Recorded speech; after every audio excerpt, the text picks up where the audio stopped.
Hello दोस्तों, हमारे feel the horror channel पर आपका स्वागत है। आज मैं आपको एक ऐसी कहानी सुनाने जा रही हूँ जो मेरे जीवन की सबसे डरावनी और चौंकाने वाली घटना है। ये कहानी मेरे मेडिकल कॉलेज के हॉस्टल से जुड़ी है। जब मैंने पहली बार कॉलेज में दाखिला लिया और हॉस्टल में रहने लगी, तब मैं बहुत खुश थी।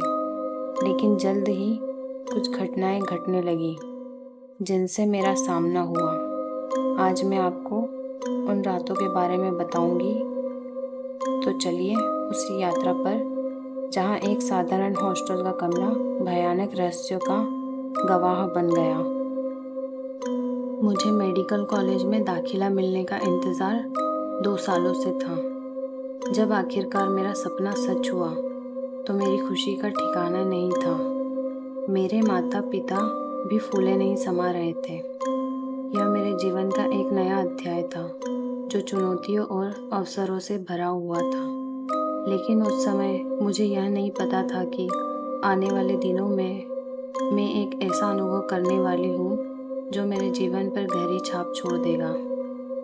कॉलेज के पहले दिन ही मुझे अपनी रूममेट निशा से मिलाया गया। वो बहुत जल्दी मेरी अच्छी दोस्त बन गई। हॉस्टल का कमरा साधारण था, लेकिन हमें इस नई दुनिया में प्रवेश करने का जोश था। हम दोनों ने मिलकर कॉलेज और हॉस्टल का कोना कोना देख डाला और यह जगह हमें बहुत पसंद आई। शुरू के कुछ दिन बेहद सामान्य और सुखद थे, लेकिन फिर धीरे धीरे चीज़ें बदलने लगी। रात को जब भी मैं पानी की बोतल भरकर रखती, सुबह वह खाली मिलती। पहले तो मैंने सोचा कि निशा ने शायद पानी पी लिया होगा, लेकिन जब वह घर गई और मैं कमरे में अकेली रह गई, तब भी बोतल खाली ही मिलती रही। यह घटना इतनी बार होने लगी कि अब मैं इसे नज़रअंदाज नहीं कर सकती थी। हर रात मुझे डराने वाली होती जा रही थी, मानो कुछ अनदेखा मेरे साथ हो रहा हो।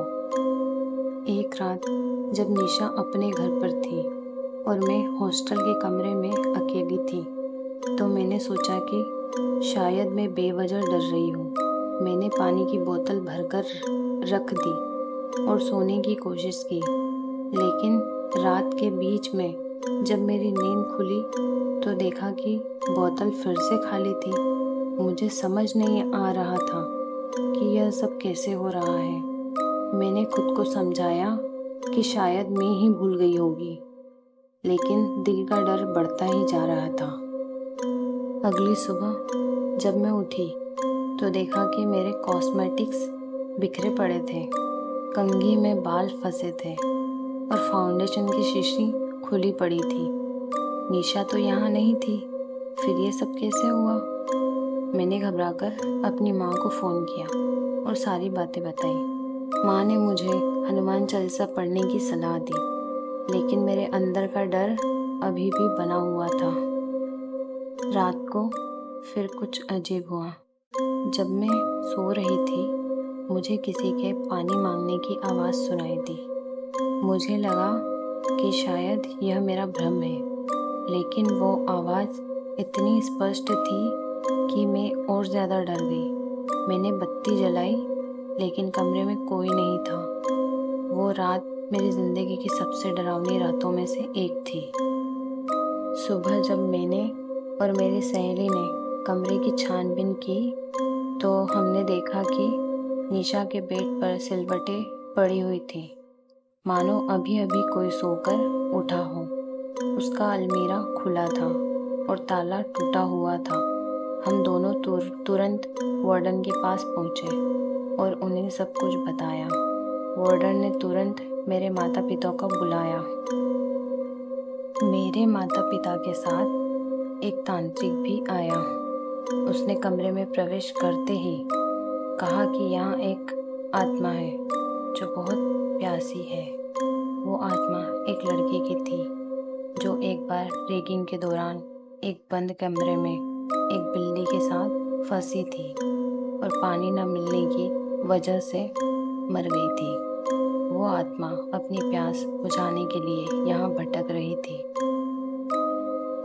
तांत्रिक ने कहा कि मुझे उस आत्मा की प्यास बुझानी होगी।